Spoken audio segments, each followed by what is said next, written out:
नमस्कार, आप देख रहे हैं खबर दोपहर और मैं हूं आपके साथ विभा उपाध्याय। पूर्णिया में दिन दहाड़े महिला से छिनतई का वीडियो सामने आया। मधुबन ओपी के गांधीनगर में दिन दहाड़े बाइक सवार झपटमारों ने महिला से चेन छीनी और फरार हो गए। झपटमारों की तस्वीर सीसीटीवी कैमरे में कैद हो गई है। ये तस्वीर इस वक्त आपके टीवी स्क्रीन पर भी है। इस वीडियो में आप देख सकते हैं कि एक अपराधी गली में एक महिला का चेन छीनता है और फिर साथी के साथ बाइक पर बैठकर फरार हो गया। बाइक सवार बदमाशों ने किराना दुकानदार से भी 5,000 रुपए छीने हैं। पूर्णिया में दिन दहाड़े लगातार हो रही लूट और चैन स्नैचिंग की घटना से लोगों के बीच दहशत जरूर नजर आ रही है।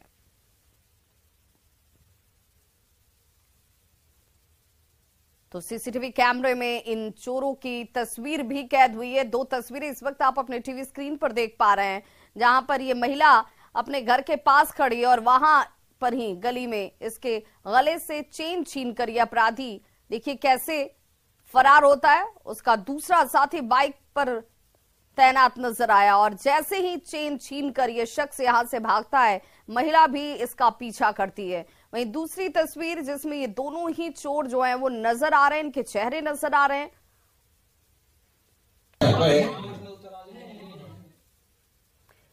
खगड़िया में चौथम थाना क्षेत्र के बकिया और लक्ष्मीपुर के बीच इंडियन ऑयल की पाइपलाइन से रिसाव होने लगा, जिससे सैकड़ों लीटर कच्चा तेल खेत में बह गया।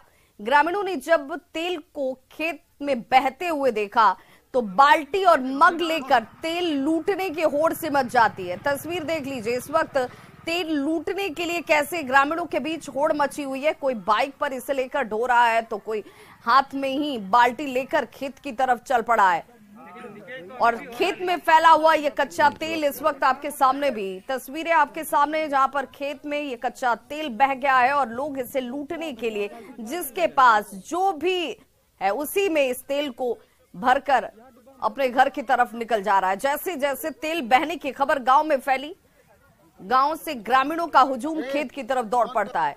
इंडियन ऑयल चौकीदार हालांकि ये कह रहा है कि चोरों ने पाइपलाइन में छेद कर तेल की चोरी की और फिर यहां से फरार हो गए, जिससे खेत में ये सारा तेल जो है वो फैल गया।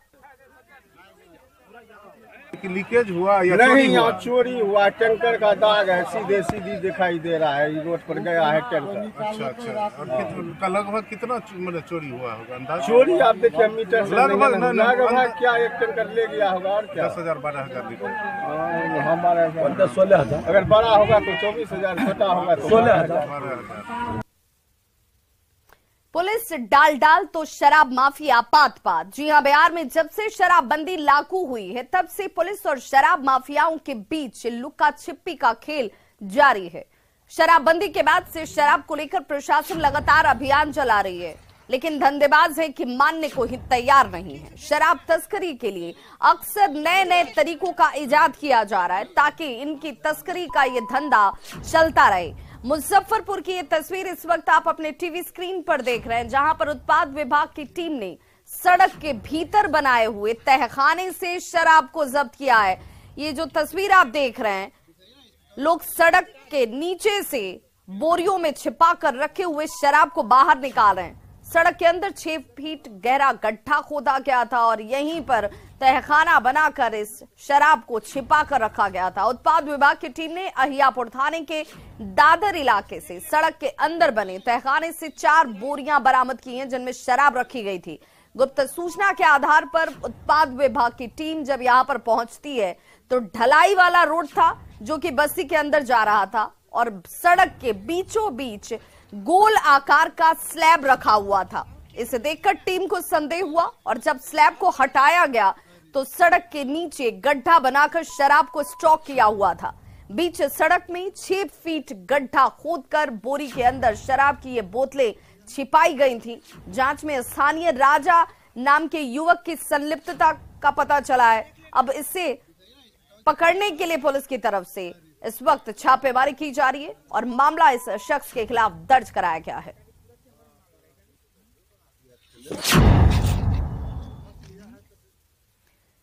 अरवल में शराब तस्करों ने ड्यूटी पर तैनात पुलिसकर्मियों को कुचलने की कोशिश की है। मामला मेहंदिया थाना क्षेत्र का है और शराब को पकड़ने के लिए पुलिस गश्ती कर रही थी और तभी शराब तस्करों ने अपनी गाड़ी से जोरदार टक्कर मार दी, जिसमें पुलिस अधिकारी शैलेंद्र सिंह गंभीर रूप से घायल हो गए हैं।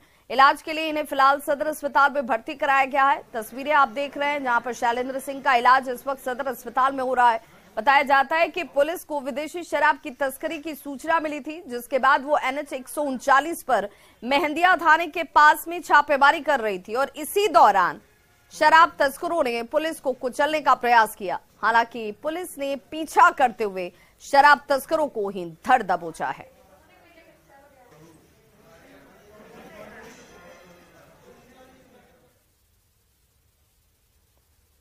पटना में सरकारी कर्मी का दर्जा देने और मानदेय की मांग को लेकर राज्य भर के डीलर गर्दनी बाग में प्रदर्शन करने के लिए पहुंचे और सरकार के खिलाफ जमकर नारेबाजी भी की गई। बीते 1 जनवरी से राज्य भर के डीलर हड़ताल पर हैं और सरकार ने जब मांगे नहीं सुनी तो सभी राजधानी पटना पहुंचकर प्रदर्शन करने लगे। मौके से ज्यादा जानकारी दे रहे हैं न्यूज 18 संवाददाता रजनीश कुमार। मानदेय समेत राज्य में सरकारी सेवक की घोषणा की मांग को लेकर राज्य भर के डीलर पिछले 1 जनवरी से हड़ताल पर हैं और हड़ताल के बाद भी सरकार ने जब मांगे नहीं सुनी उसके बाद सभी एकजुट होकर गर्दनी बाग में प्रोटेस्ट करने के लिए पहुंच गए हैं। देख सकते हैं हजारों की संख्या में राज्य भर के जो डीलर हैं वो गर्दनी बाग पहुंच गए हैं और लगातार प्रोटेस्ट कर रहे हैं। यानी सरकारी सेवक की मांग है कि सरकार जो है सरकारी सेवक की घोषणा करे, साथ ही इन लोगों का मानदेय निर्धारित करे। तो ये बड़ी संख्या में जो राज्य भर के डीलर हैं एक तरह से हड़ताल पर है। ऐसे में अनाज वितरण प्रणाली जो है पूरी तरह से ठप है। जरा हम बात करते हैं कि इतनी बड़ी संख्या में आप लोग पहुंचे हैं, क्या डिमांड? हमारी प्रमुख डिमांड है कि जन वितरण विक्रेता को सरकारी सेवक घोषित किया जाए। आप समझिए कि बिहार सेवा संहिता में स्पष्ट रूप से ये दिया हुआ है कि सरकार के कार्यक्रम के क्रियान्वयन में ऐसे व्यक्ति जो भी लगे हुए हैं वो सारे व्यक्ति सरकारी सेवक के लिए मान्य है। इस डिमांड है हमारा डिमांड जो है वो 8 सूत्री डिमांड है। पहला तो सरकारी सेवक घोषित कीजिए। अगर इसमें सरकार को कुछ टेक्निकल इशू लग रहा है तो आप कैबिनेट को रिकमेंड कीजिए। अगर कैबिनेट में रिकमेंड कर रहे हैं तो उससे पहले आप जो है 30,000 रुपये मानदेय हमारा फिक्स कीजिए।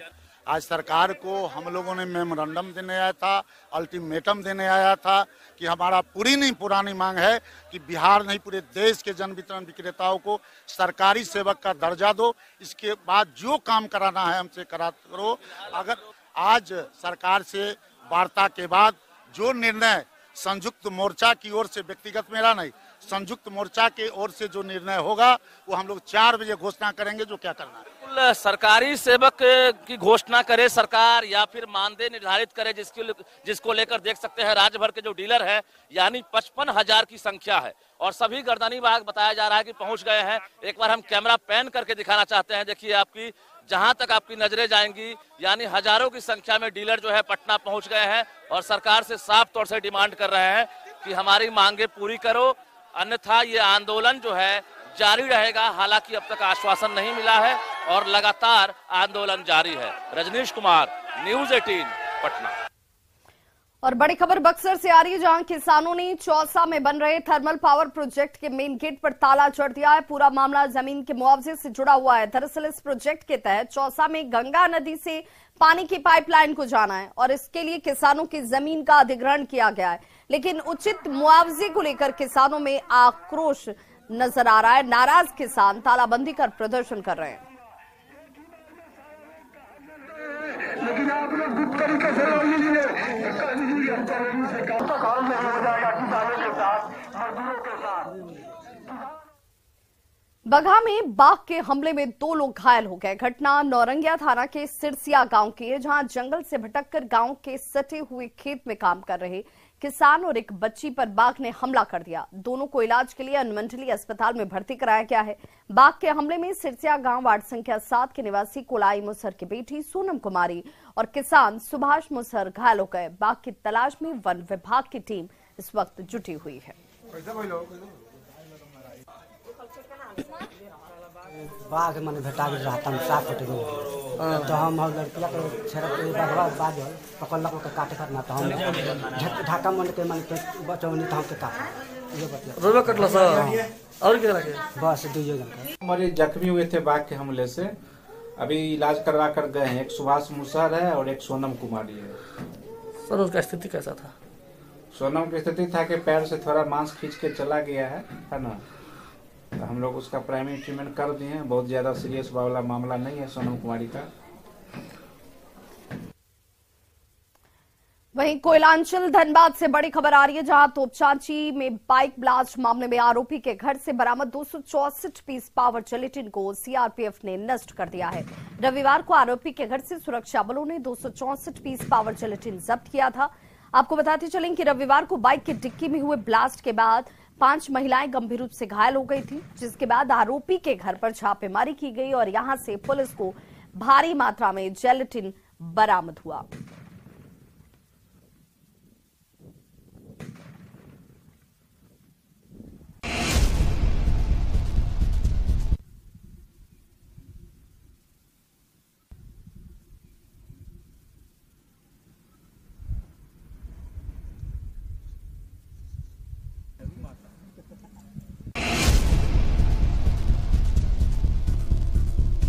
गंगा में जो जहाज चलाने की बात कर रहे हैं, तो सब कोई बिहार में योजना हम लोग नहीं चलने देंगे, निश्चिंत रहिए।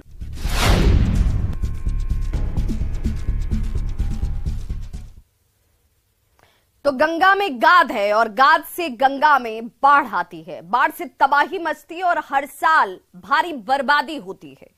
केंद्र सरकार गंगा में जहाज चलाना चाहती है और इसीलिए गंगा में जल मार्ग विकसित करना चाहती है। गंगा की गाद को साफ करना चाहती है और इससे बिहार को भी फायदा होगा। गंगा साफ होगी और गाद की समस्या खत्म नहीं तो कम जरूर हो जाएगी।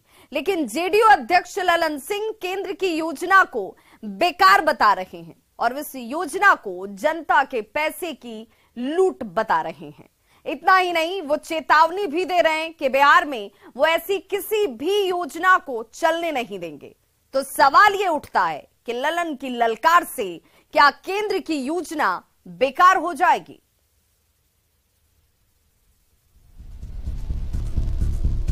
गंगा में जो जहाज चलाने की बात कर रहे हैं, तो सब कोई बिहार में योजना हम लोग नहीं चलने देंगे, निश्चिंत रहिए।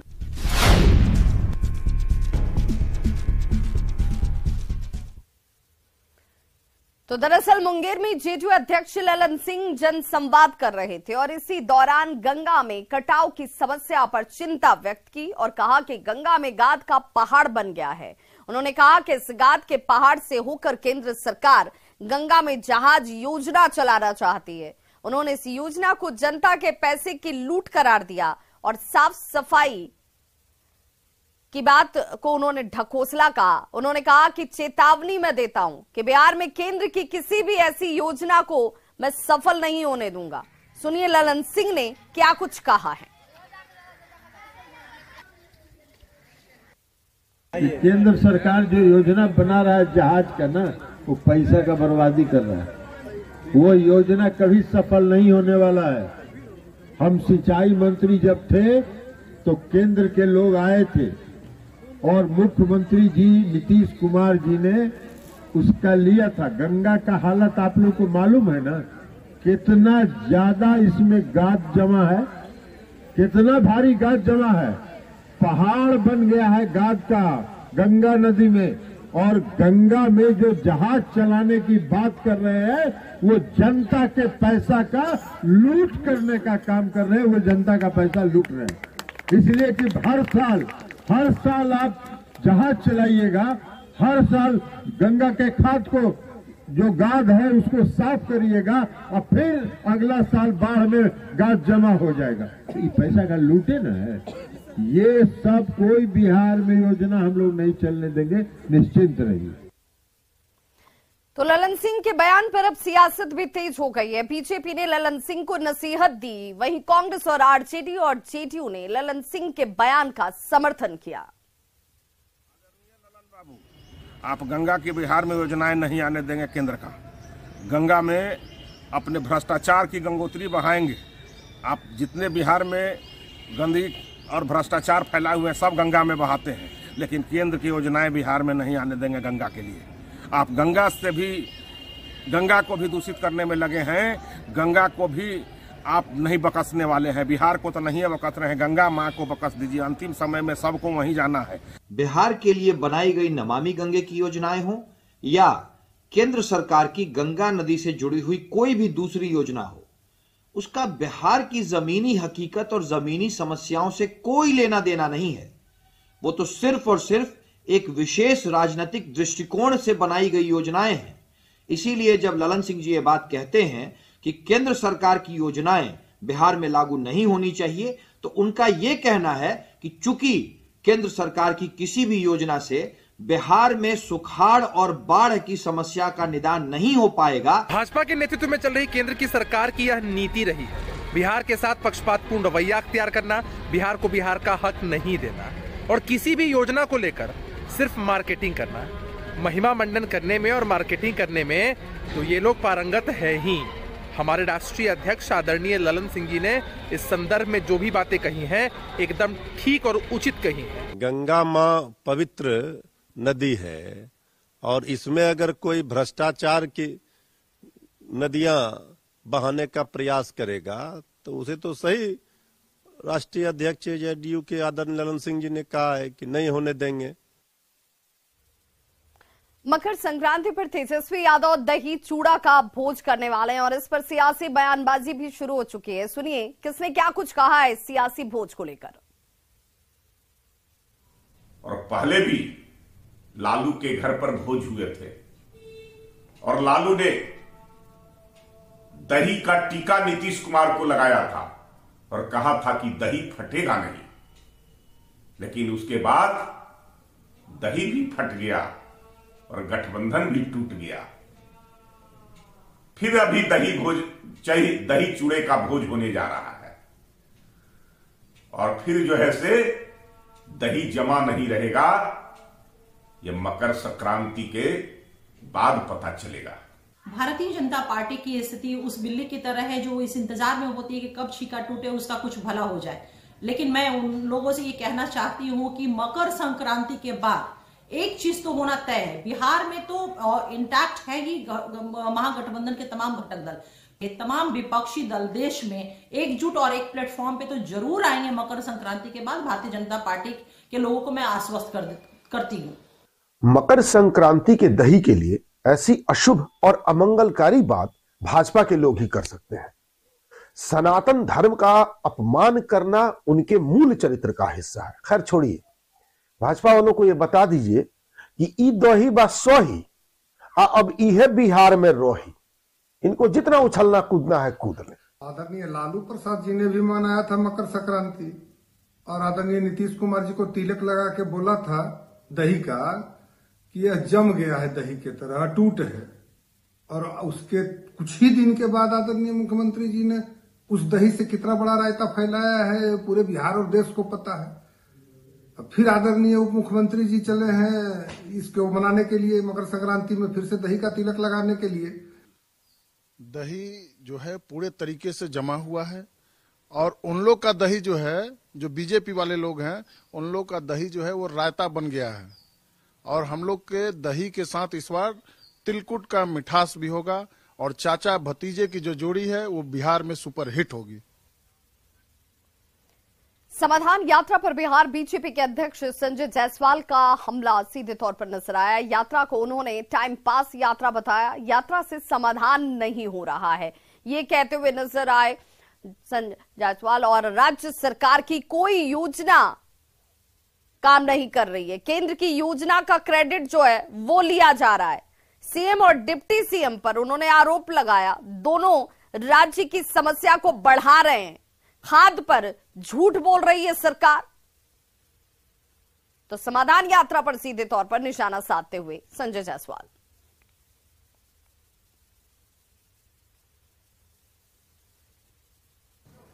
विगत कुछ दिनों से माननीय मुख्यमंत्री जी की समाधान यात्रा निकल रही है। मैं इसको समय पास यात्रा कहता हूं। जितने भी जिलों में उन्होंने दौरा किया है, एक भी जिले के किसी भी समस्या का समाधान माननीय मुख्यमंत्री ने नहीं किया। एक भी प्रेस ब्रीफिंग नहीं होती है कि जिस जिले में वो पहुंचे वहां की जो केंद्र सरकार की योजनाएं हैं जिनके लिए वो भूमि नहीं दे रहे हैं, जिनके लिए वो कोई कार्य नहीं कर रहे हैं, अपनी तो कोई योजना उनकी है नहीं, जो भी योजना है केंद्र सरकार की है। एक गांव को 15 दिन पहले से बुला के रंग रोगन किया जाता है और उसी गांव के विकास को माननीय मुख्यमंत्री जी पूरे बिहार का विकास स्वयं ही समझ लेते हैं। और ये दोनों माननीय मुख्यमंत्री जी और उप मुख्यमंत्री जी दोनों एक साथ घूम करके बिहार के समस्याओं को बढ़ाने का काम कर रहे हैं। पलामू में न्यूज 18 की खबर का असर हुआ है। न्यूज 18 पर खबर चलाए जाने के बाद शहर के सभी चौक चौराहों पर अलाव के इंतजाम किए गए हैं। निगम की तरफ से ये व्यवस्था की गई है। मौके का जायजा लिया हमारे सहयोगी नीलकमल ने। पलामू में भी कड़ाके की ठंड को देखते हुए मेदिनीनगर नगर निगम द्वारा चौक चौराहे पर अलाव की व्यवस्था की जा चुकी है। मैं तस्वीर यहां दिखाने की कोशिश करूंगा। ये छमुहान की तस्वीर है। हालांकि 4 दिन पहले किसी भी चौक चौराहे पर अलाव की व्यवस्था नहीं थी। न्यूज़ 18 पर खबर चलने के बाद मैं तस्वीर दिखाने की कोशिश करूंगा कि ये छमुहान चौक की तस्वीर है जहां पे ये अलाव की व्यवस्था की गई है। ये ऐसा चौक है छमुहान चौक जहां अलग अलग रूट से यहाँ पे कनेक्ट हैं, जो कि अलग अलग जगह से लोग यहाँ पे आते हैं। खास करके रात में मेदिनीनगर नगर निगम क्षेत्र में रिक्शा और ऑटो चालक जो हैं रात में रिक्शा चलाते हैं या ऑटो चलाते हैं वो भी यहाँ पहुँचते हैं। तो अलाव की जब व्यवस्था की गई तो उन्हें थोड़ी राहत मिल रही इस कड़ाके की ठंड से। हम बात करेंगे। क्या नाम हुआ दादा आपका? मेरा नाम सूबेदार खलीफा। कितना ठंड अभी बहुत ठंड है, क्या कैसे गुजर रहा है? ये साल शूटर साल। हाँ। अलाव की क्या व्यवस्था है शहर में अभी? बस हम लोग का तो ये है, अलाव लग रही है अभी। आप बताइए कैसा अभी कितना ठंड बढ़ा है? ठंडा बहुत है। राहत मिल रहा है इस अलाव से? हाँ, राहत मिल रहा है। क्या काम करते हैं आप? रिक्शा चलाते हैं रात में। तो रात में मुश्किल होता है ना इस ठंड में अभी चलाने में? ठंडा से तो अति परेशानी हुई करता है, लेकिन थोड़ी राहत मिलती है जब अलाव के पास आते। आप बताइए अब कैसा लग रहा है? अब पहले से अच्छा लग रहा है। पहले अलाव का व्यवस्था नहीं था। अभी 4 दिन पहले आप लोग आए थे। इसके बाद अभी लकड़ी जगह जगह पर चारों तरफ गिरा है और हम लोग लकड़ी का मजा फिर लुत्फ उठा रहे हैं। और ठंडी भी बहुत है, लेकिन लकड़ी गिरा तब से आदमी का राहत है। इधर अलग अलग चौक पे भी अलाव? हाँ, अलग अलग चौक पे भी मतलब अलाव की व्यवस्था हो गया है। तो देख सकते हैं कहीं ना कहीं नगर निगम ने एक बार सभी चौक चौराहे पे अलाव की व्यवस्था की है, जिससे रात्रि में जो रिक्शा चालक हैं या फिर अन्य राहगीर हैं उन्हें थोड़ी राहत मिल रही है। नीलकमल, न्यूज़ 18 पलामू। मुंगेर में बस स्टैंड के पास स्थित रैन बसेरे में सुविधाओं का घोर अभाव है, लेकिन जिले के सामाजिक संस्था और निगम की पहल से इसे अब नया लुक दिया गया है। रैन बसेरे की रंगाई पुताई करवाई गई है, साथ ही इसे बेहतर ढंग से सजाया गया है। इसके साथ ही सोने के लिए चौकी, कंबल मसलन सभी चीजों के इंतजाम किए गए हैं। दरवाजे खिड़कियों पर खूबसूरत पर्दे लगा दिए गए हैं। कमरों में लाइट की व्यवस्था भी है। समाज सेवी संस्था मुंगेर मंच की पहल से अब यहां रुकने वाले लोगों को राहत मिल रही है। बड़े दरवाजे हैं, बड़ी बड़ी खिड़कियां हैं, उसमें पर्दा नहीं है और कोई दरवाजा नहीं है लकड़ी का, जिसके कारण सीधा हवा अंदर आ रहा था। तो मैंने उसी समय यह विचार किया कि इसको क्यों नहीं हम लोग अपने सौजन से कर लें। खिड़कियों में फ्लैक्स लगाए हैं ताकि उससे हवा में आए। उसमें यह भी ध्यान रखा गया कि मुंगेर के जो सौंदर्य स्थल है उसको दर्शाए, ताकि लोग जो यहाँ सोए उनको एक देखने में भी सीन सीनरी अच्छी लगे, साथ ही उनको पता नहीं चले कि मुंगेर में क्या अगर कोई बाहर का आदमी है। पर्दा लगाया हम लोगों ने, यहाँ लाइट लगाया, और मैं खास करके मुंगेर मंच के सदस्यों का धन्यवाद देना चाहूँगा। मैं इसके पहले भी रह चुका हूँ और रह रहा हूँ। पहले की अपेक्षा बहुत ही काफ़ी इसमें सुधार हुआ है। पहले जो हवा आती थी खिड़की की तरफ से, वो हवा को बंद करने के लिए यहाँ पे फ्लेक्सिबल बोर्ड लगाया गया। तो इस बुलेटिन में बस इतना ही, लेकिन न्यूज़ 18 बिहार झारखंड पर खबरों का सिलसिला लगातार जारी है।